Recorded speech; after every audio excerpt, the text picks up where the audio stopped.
મહત્વપૂર્ણ સમાચાર પ્રાપ્ત થઈ રહ્યા છે। વડોદરા ક્રાઇમ બ્રાન્ચની પૂછપરછ દરમિયાન યુવાનનું મોત થયું છે। પૂછપરછ દરમિયાન છાતીમાં યુવાનને દુખાવો થયો અને ત્યારબાદ તેનું મૃત્યુ થયું। બાઇક ચોરી અંગેની પૂછપરછ દરમિયાન આ ઘટના બની। છાતીમાં યુવાનને દુખાવો ઉપડ્યો અને ત્યારબાદ તેનું મૃત્યુ થયું છે।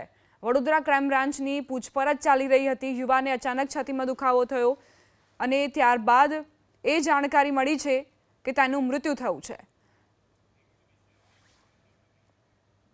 નાની ઉંમરે હાર્ટ એટેકથી મોતનો સિલસિલો યથાવત। મહીસાગર જિલ્લામાં વધુ એક યુવાનનું હાર્ટ એટેકથી મોત થયું છે।